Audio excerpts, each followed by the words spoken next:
It's freezing cold. As you can see, I actually wear my overwhites below my stuff.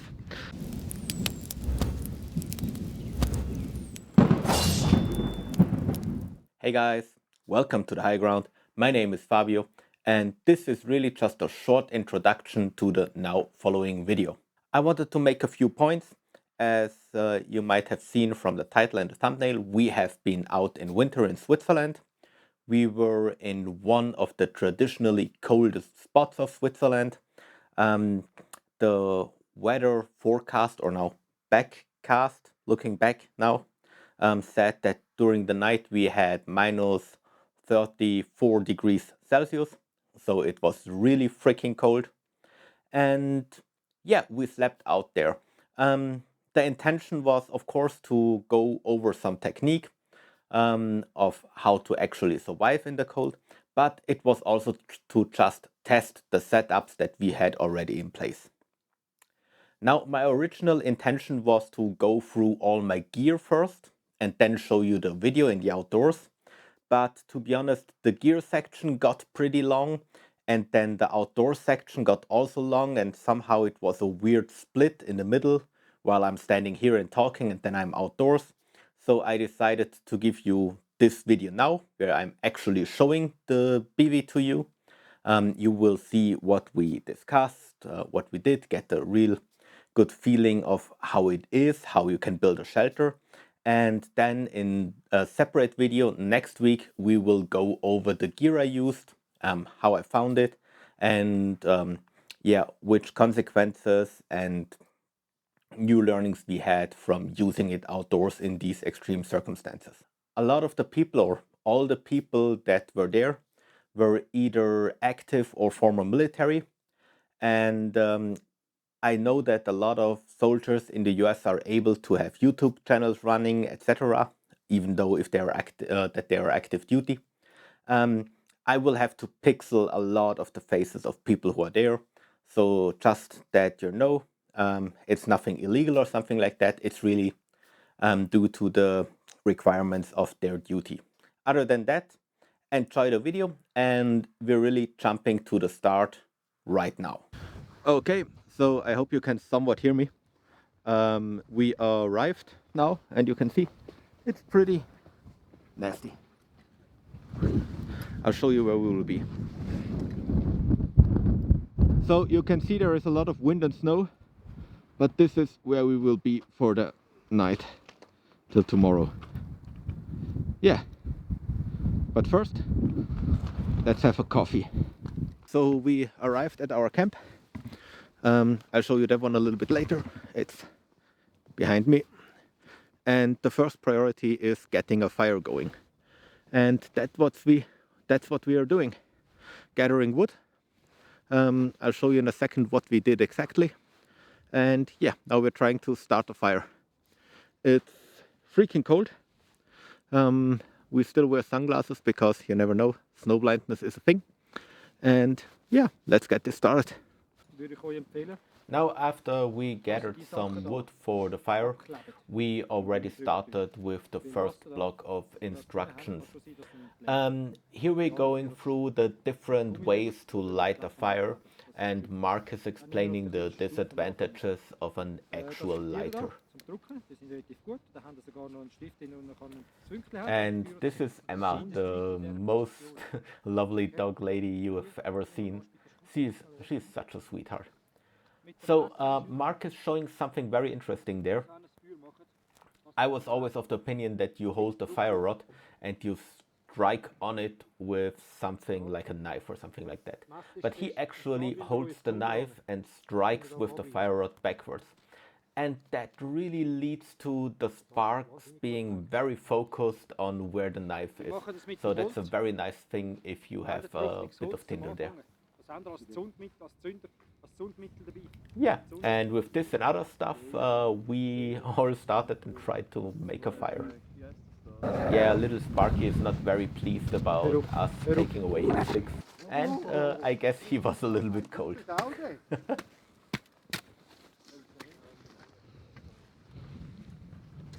Okay, there is Andy, who prepared some feather sticks. And with that we got the fire going, as you can see. And it got bigger and bigger, and pretty soon it was a proper fire. And of course there was still more to learn, especially with the setup that you can see here with the triangle shaped fire. I found that very interesting. Okay, so it's freezing cold. As you can see, I actually wear my overwhites below my stuff. And we did all the stuff with the fire, have that going, boiled some water, that's all good. But now we're going to build shelter. And I will build a shelter with a friend of mine, with Sven. And we already started, and I will show it to you right now. Yeah, as said, the weather is getting a little bit worse. Okay, now onto the shelter.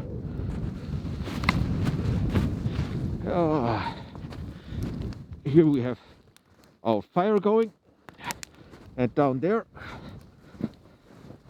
is our shelter. So let me adjust the brightness a little bit so that you can see stuff. Nope, like that. Okay, so as you can see, we have a fallen over tree, and we started plugging the hole with just sticks and branches. We will cover that all up with snow, and then we will have a tarp down here in the front. And yeah, that will be our shelter for the night. I guess it's cozy. People already envied us a little bit for the place that we have chosen, but yeah. And behind there, somewhere working, is Sven. There he is. Awesome. Okay, let me pack the camera away and then back to work. Hey guys, so I know it's super dark and camera doesn't get the focus always, but I'm actually now sitting in our earth hole. Let me show you around. I have my headlamp hanging there. Over there is the entry. Sorry, it's pretty dark in here. I didn't get my sleeping bag out yet, and down there is the other stuff. As you can see, I have my MSR stove out now, and we will now go and eat something, and I will also show you that stuff from the outside. Yeah, as usually in winter it got pretty dark pretty quickly, and yeah, I'll have to show you the shelter tomorrow. Hey guys, okay, so now we're laying in bed in our tent bivy spot, and it's actually quite cozy. I went in first. I'm already settled in. Sven is settling himself in right now, and it's actually not that bad. Unfortunately, I have to give him this bag because that's his sleeping bag, but for now it's quite nice. So yeah, it was a nice evening. We had a lot of takeaways, but I guess the takeaways from today, I'll give them to you in a different video. As you might notice, I'm also not filming with my camera right now, but with my mobile phone. My camera is somewhere back there because I'm just too lazy, to be honest, to get her out. And yeah, that's it. We're going to sleep now. It's roughly 10 o'clock, and we'll see you tomorrow.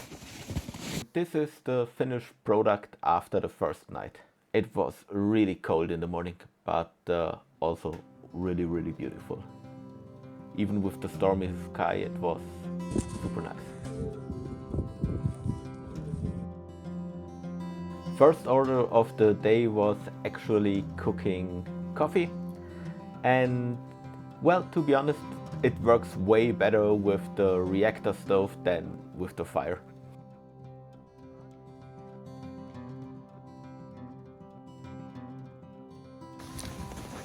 Okay, so it's already the next morning. It wasn't too bad of a night. It was actually quite fine. And the weather is still only marginal. So we will break down the camp and then start walking back. As you can see, it's really not that good. But we boiled some water, had coffee, and yeah, good start. Good start.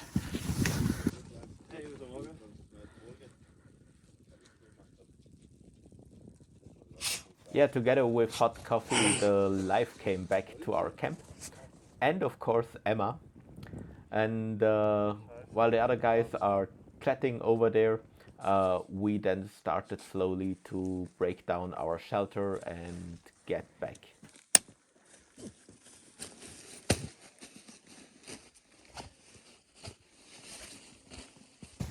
Okay, so we're on our way back to the trailhead now.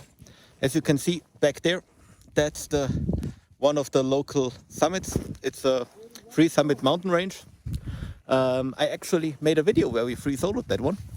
I might link that below in the description. And yeah, I'd say I'll show you a little bit of the surroundings, and then yeah, we'll talk later. And to drag it not for too long, we will finish this video here. Thank you for watching. If you liked it, give us a thumbs up and stay tuned for the next video when we discuss the equipment we used in detail.